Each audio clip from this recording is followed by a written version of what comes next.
Père, nous te remercions pour la parole ce soir. Je pense que c'est une parole très importante. C'est le moment de faire face aux problèmes dans nos vies et d'arrêter de fuir devant eux. Et nous savons que c'est là ta volonté. Tu ne veux pas que nous ayons peur de choses et que nous nous cachions d'elles. Tu ne veux pas que nous fuyions. En fait, tu veux que nous les traversions. Alors je prie que tu mettes des choses différentes sur le cœur des gens ce soir, dont ils ont besoin de s'occuper. Et que tu fasses ce soir ce que toi seul peux faire. Nous le demandons au nom de Jésus. Amen. Je veux vous parler ce soir de façon dont les gens fuient leurs problèmes. Comment nous évitons des choses au lieu de nous en occuper, parce que je crois que nous sommes dans une période dans notre société où tant de personnes fuient absolument tout, de leurs responsabilités à leur redevabilité. Les gens fuient le travail dur, ils fuient les choses difficiles. Ils essayent d'éviter les endroits difficiles, ils essayent d'éviter les gens difficiles, ils essayent d'éviter toutes sortes de peines. Ce n'est pas que quelqu'un aime la peine, mais il y a toujours un peu de peine dans le fait d'être libéré. Les gens fuient devant eux-mêmes. Beaucoup de personnes ne se connaissent même pas du tout. Ils fuient la vérité, ils fuient le passé, ils ont peur de l'avenir. Mais la Bible nous dit que Dieu veut que nous vivions courageusement, qu'il veut que nous soyons audacieux et forts en lui, et que nous ne fuyions de rien, mais que nous sachions qu'il est toujours avec nous. Et parce que Dieu est avec nous, nous pouvons faire face à tout ce à quoi nous devons faire face et traverser dans nos vies. Si vous croyez cela, dites Amen. Je crois que, au lieu de courir, nous devons apprendre à nous tenir fermes et à voir le salut du Seigneur. Il y a une chose intéressante à propos de la fuite, et je vais vous montrer dans la Bible pour vous le prouver, que quoi que vous fuyiez, Dieu vous ramènera éventuellement à cette chose ou cet endroit d'où vous avez fui, et vous devrez vous en occuper avant de vraiment vous améliorer. J'ai quelques personnes ici qui ont en fait été là parce que vous comprenez. Amen. Vous savez que mon père a abusé de moi sexuellement. Alors quand j'ai quitté la maison, j'ai pensé que c'était fini, puis j'ai réalisé que j'ai pris cela avec moi. Et que c'était dans mon âme, ça faisait mal. Je ne voulais pas y faire face. Donc effectivement, je fuyais parce que je ne voulais pas y faire face. Je ne voulais pas en parler, je ne voulais pas prier à ce propos, je voulais juste prétendre que ça n'existait pas. Est-ce que vous avez des choses dans votre vie, de votre passé ou même maintenant, et Dieu essaie de s'en occuper en vous, et vous avez juste développé toutes ces petites façons de juste prétendre qu'elles n'existent pas?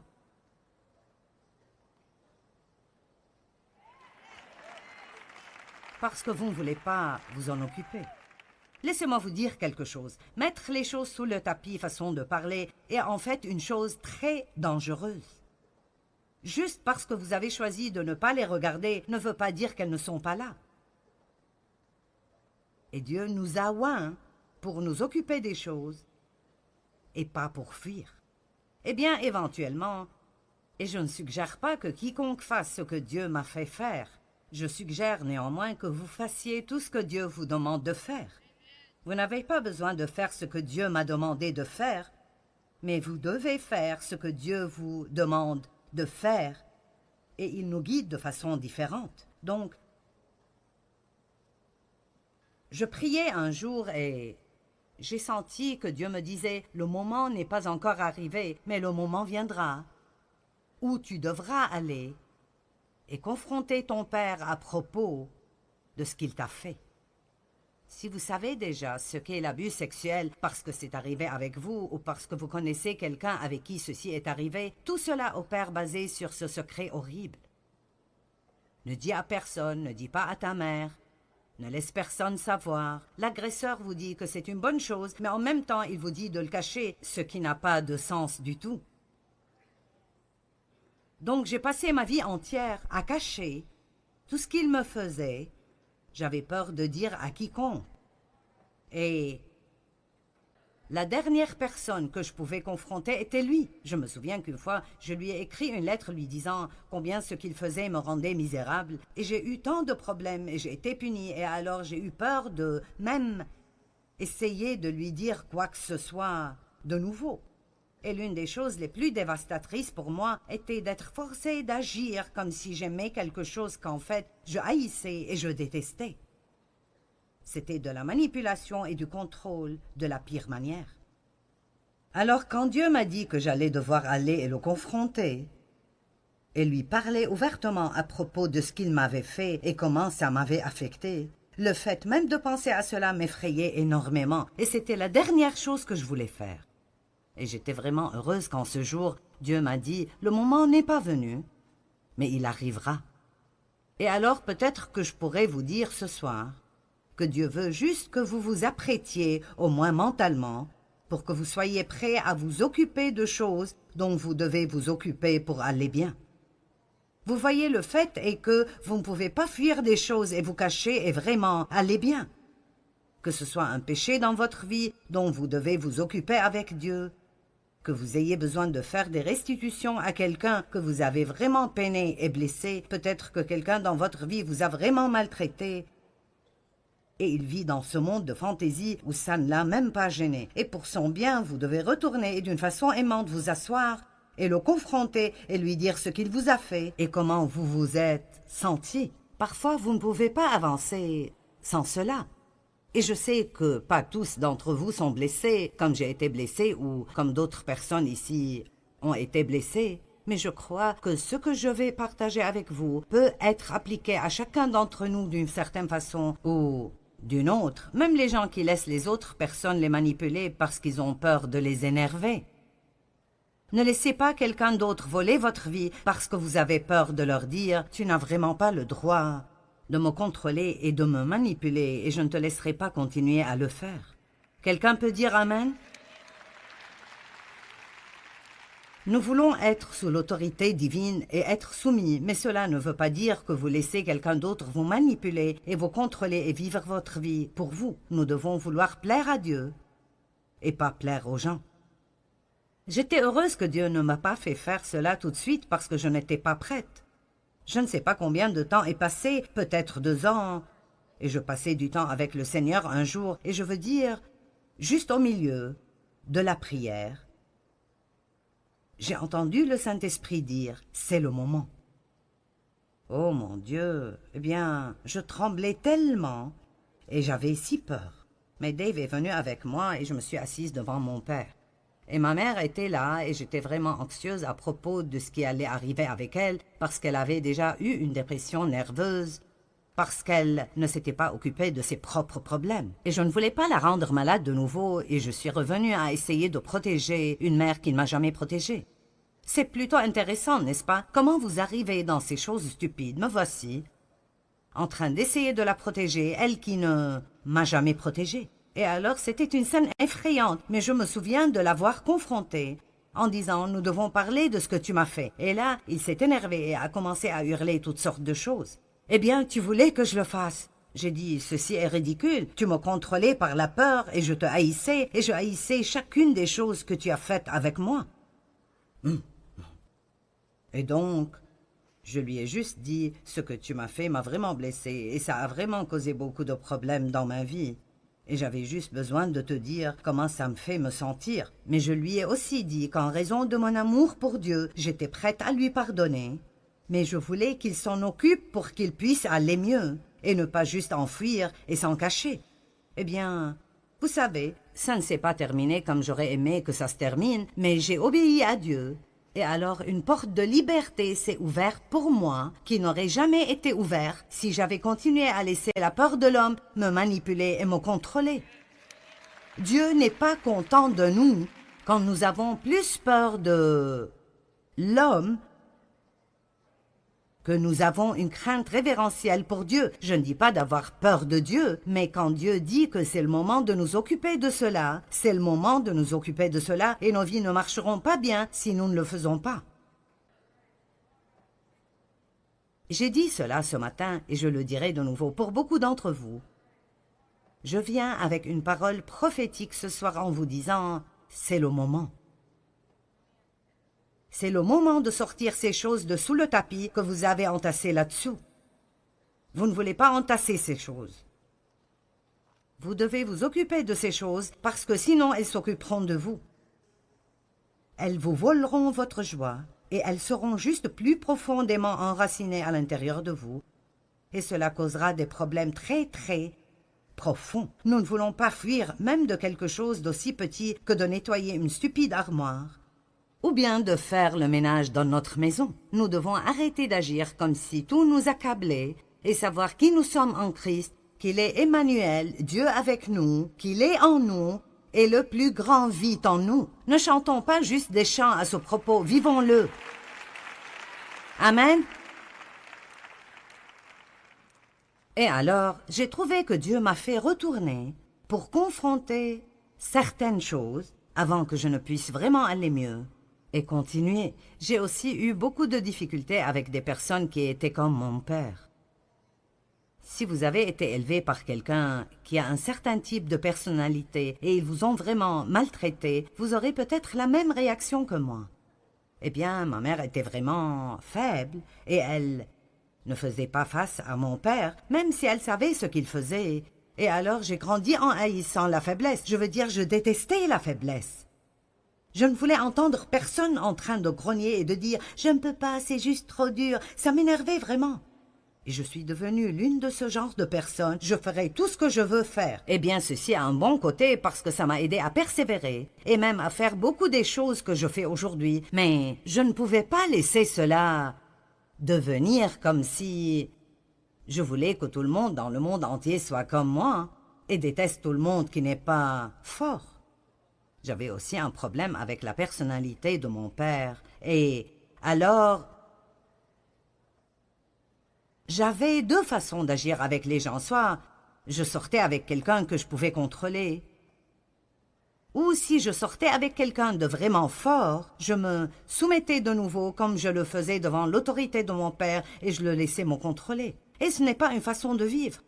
Nous avons besoin d'être libres d'être nous-mêmes, d'être ce que Dieu nous a créés pour être, de prendre nos propres décisions, de vivre notre propre vie, de vivre pour plaire à Dieu et non pour être manipulés et contrôlés par le passé ou par les personnes de notre passé. Amen. Quoi que l'on vous ait fait, vous n'avez pas à continuer à saigner pour le reste de votre vie. Donc, quand vous fuyez quelque chose, ultimement, Dieu vous fera revenir et y faire face. Moïse, Actes chapitre 7, verset 22.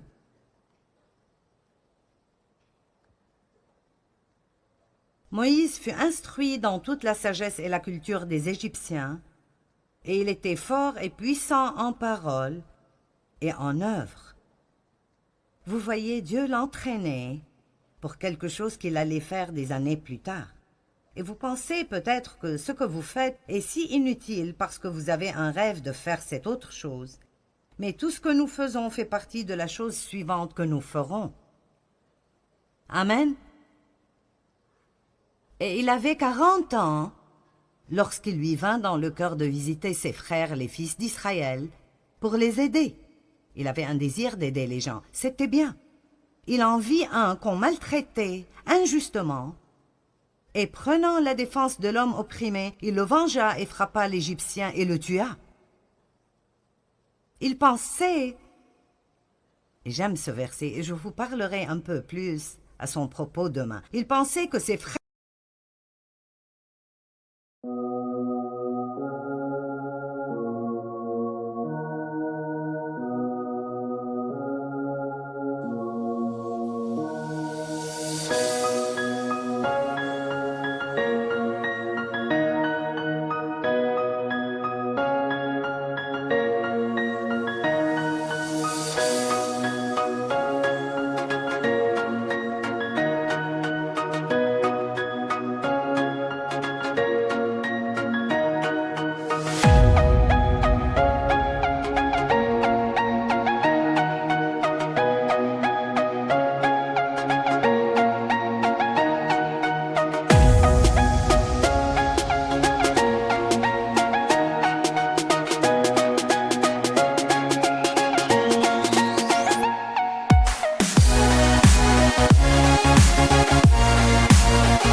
comprendrez que Dieu voulait se servir de lui pour les libérer. Il avait pris pour acquis qu'ils l'accepteraient, mais ils ne le comprirent pas.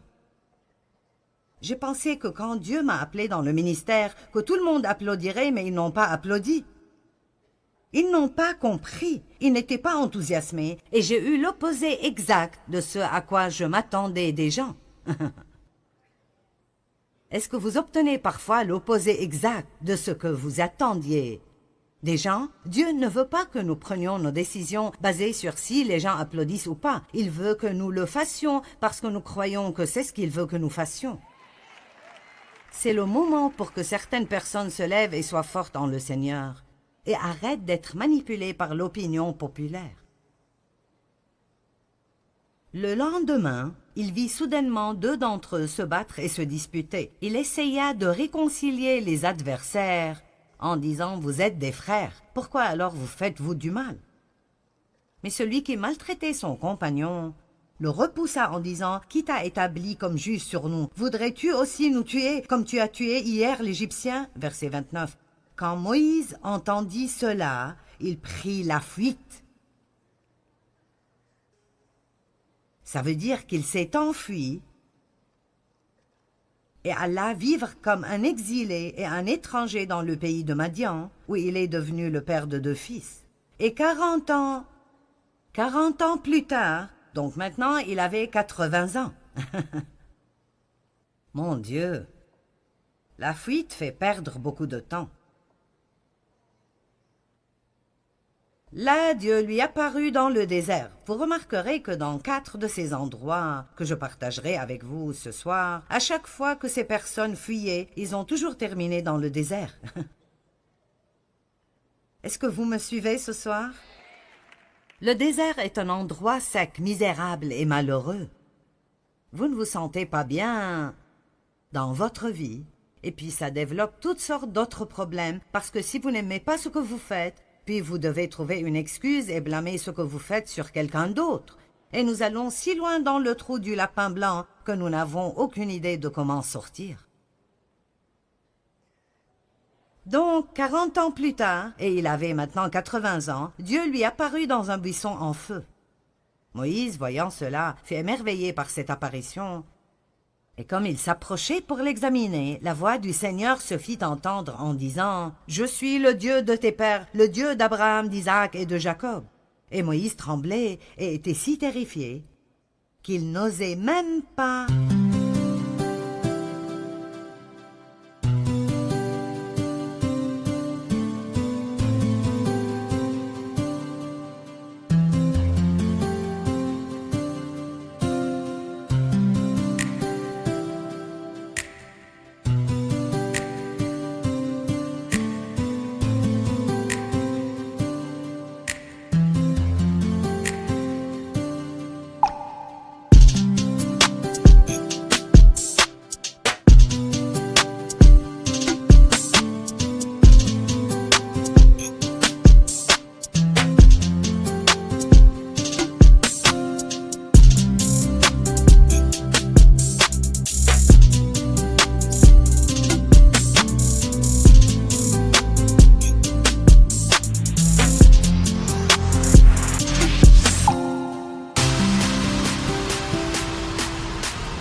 regardez. Puis le Seigneur lui dit, « ôte tes souliers de tes pieds, car le lieu sur lequel tu te tiens est une terre sainte. » Verset 34, « J'ai assurément vu la souffrance et l'oppression de mon peuple en Égypte. J'ai entendu ses gémissements et ses lamentations, et je suis descendu pour le délivrer. Regardez cela. Et maintenant viens, et je t'enverrai en Égypte. » Allez, quelqu'un doit crier. Comment pouvons-nous être libérés de quoi que ce soit si nous en fuyons? Comment pouvons-nous possiblement être libres de cela si tout ce que nous espérons est de ne pas avoir à nous en occuper? Si notre but est de ne jamais avoir à nous en occuper, je peux vous garantir que le diable s'assurera que vous le trouverez à chaque tournant. Et la façon d'arriver au point où vous n'avez pas peur des choses est de leur faire face. La seule façon de chasser la peur est de lui faire face quand vous la confrontez. Vous devez apprendre comment le faire même effrayé. Devant mon père, j'avais si peur, je tremblais, j'étais nerveuse.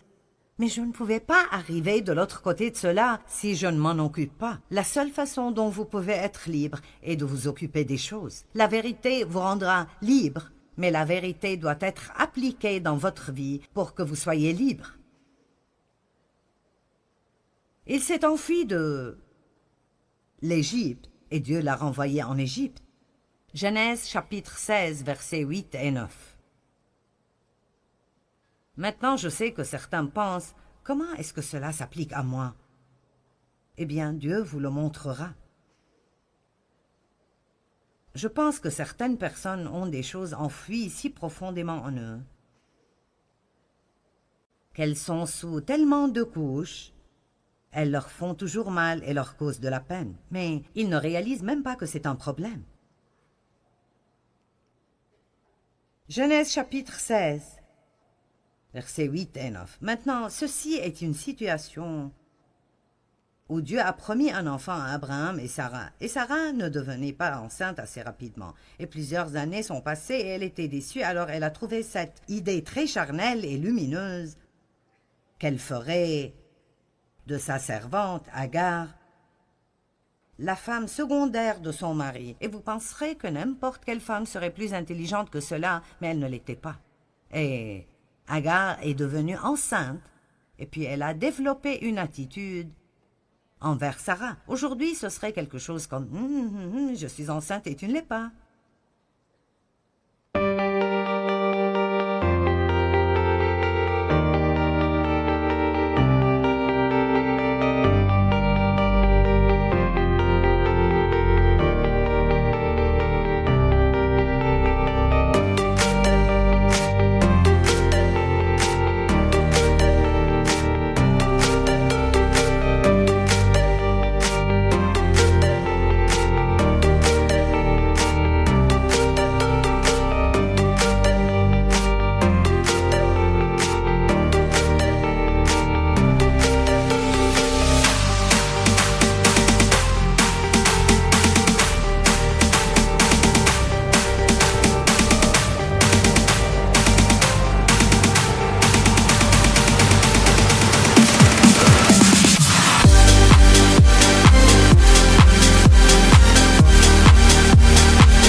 Alors Sarah est arrivée au point où elle ne voulait plus qu'Agar soit aux alentours.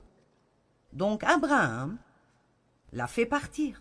Il l'a traitée d'une façon affligeante, il ne l'a pas fait partir, et elle a fui. Le verset 6 dit qu'elle a couru, ou elle a fui cette situation. Verset 7, l'ange de l'Éternel la rencontra près d'une source d'eau, où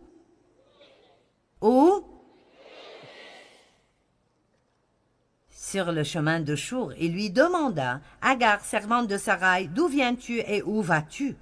Elle répondit, je m'enfuis de chez ma maîtresse. Et regardez ce que Dieu lui a dit. Il n'a pas dit « Je comprends, fuis vite ». Il est écrit « L'ange de l'Éternel lui dit « Retourne ».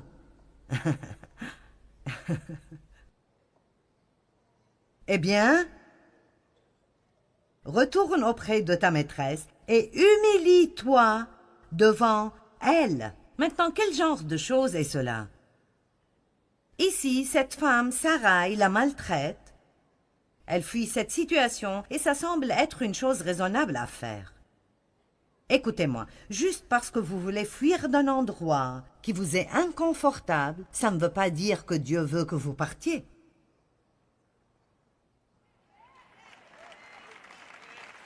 Maintenant, nous sommes connectés. Il y a un temps où nous devons partir d'endroit. Mais ce n'est pas quand vous le voulez, c'est quand Dieu vous fait partir. Dieu a dit à Abraham de partir. Pars de là où tu es, éloigne-toi de ta famille et de tous tes proches et va à un endroit que je te montrerai. Ils étaient tous païens. Et Dieu ne pouvait rien faire avec Abraham avant qu'il s'éloigne d'eux. Dieu vous dit peut-être de vous éloigner de certains amis non pieux. Il vous dit peut-être de quitter un travail où ils vous font faire des choses qui sont pécheresses. Mais il y a beaucoup d'autres moments quand nous laissons un endroit juste parce que nous ne sommes pas traités de la façon dont nous pensons que nous méritons d'être traités. Et peut-être qu'apprendre comment régler certaines de ces choses est exactement ce que Dieu veut et il nous a placés à l'endroit où il veut que nous soyons. Je travaillais dans un autre ministère pendant 5 ans et je ne sentais pas que j'étais traitée comme il faut. Et c'était dur, je veux dire au maximum, c'était dur. C'était l'une des choses les plus difficiles que j'ai faites dans ma vie entière, de ne pas juste me lever et d'après mon style de faire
les choses, dire je ne continue plus.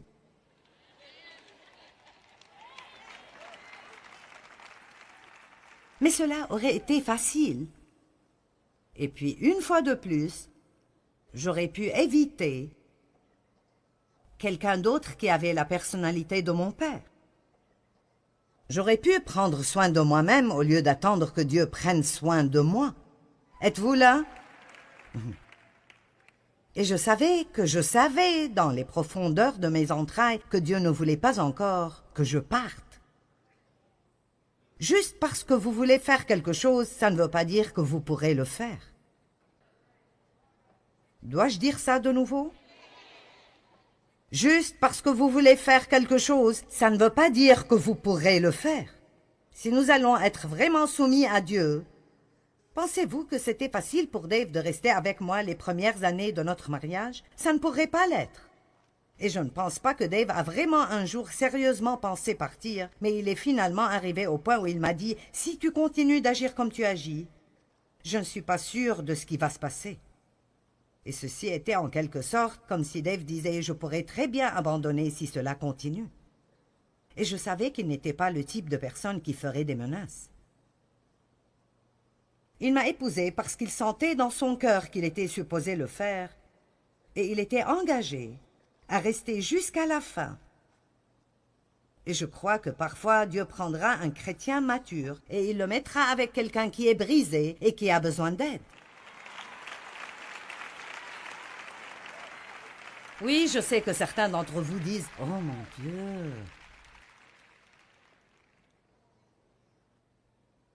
Dans notre société, nous sommes devenus accros au confort. La Bible dit que nous devons servir Dieu, que ça nous convienne ou pas, que ce soit confortable ou pas, pendant la saison ou hors saison.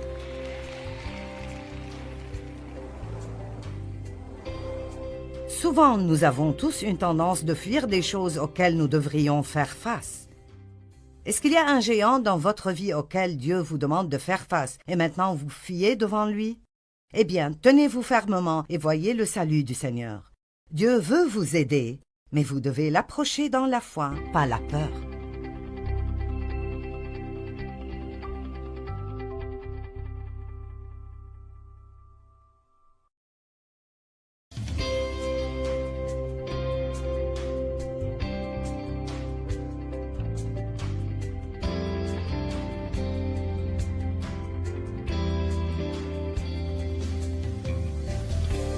Step 1, wake up early, gonna rise with the sun. Step 2, get some good, some food in you. Step 3, think real hard about what you wanna be. Step 4, everybody just do your thing. Wake up, today's gonna be a good day. Wake up, today's gonna be a good day. Wake up, today's gonna be a good day. Wake up, today's gonna be a good day. Wake up, today's gonna be a good day. Wake up. Today's gonna be a good day. Wake up. Today's gonna be a good day. Wake up. Today's gonna be a good day. Yo, set your affirmations, aspirations. I got shit to do, the aftermath of preparation. Good food, good mood, blood in circulation. One step at a time, yeah, that's how you make it. Set a goal you control and the steps you take them. I try to pick one thought, have some concentration. And if I make a mistake, it's called education. I try to do this every day, call it replication. Wake up, today's gonna be a good day. Wake up, today's gonna be a good day. Wake up, today's gonna be a good day. Wake up, today's gonna be a good day. Wake up, today's gonna be a good day. Wake up, today's gonna be a good day. Wake up, today's gonna be a good day. Wake up, today's gonna be a good day. So life ain't easy, yo, I think there's a reason though. Ups and downs, just like every different season, yo. Sometimes I'm high, other times I'm barely breathing, though. I always gotta fight and hide from the demons, yo. Negative thoughts are poison, they rot. Head full of flies, so here come the clouds. They'll never stop unless I can swap all the bad for the good in my head when I'm lost. Yeah, so I'ma fake it till I make it. Positive thoughts are overtaken, I got patience. One day at a time is how you operate a cadence. A flow, you grow, you show yourself a foundation. Stay away from all the shit that causes temptation. I know that I like to do it cause it's sensation. I live my life in my head like a narration. Don't expect greatness, do my best, man, I'll take it. Wake up, today's gonna be a good day. Wake up, today's gonna be a good day. Wake up, today's gonna be a good day. Wake up, today's gonna be a good day. Wake up, today's gonna be a good day. Wake up, good day. Wake up,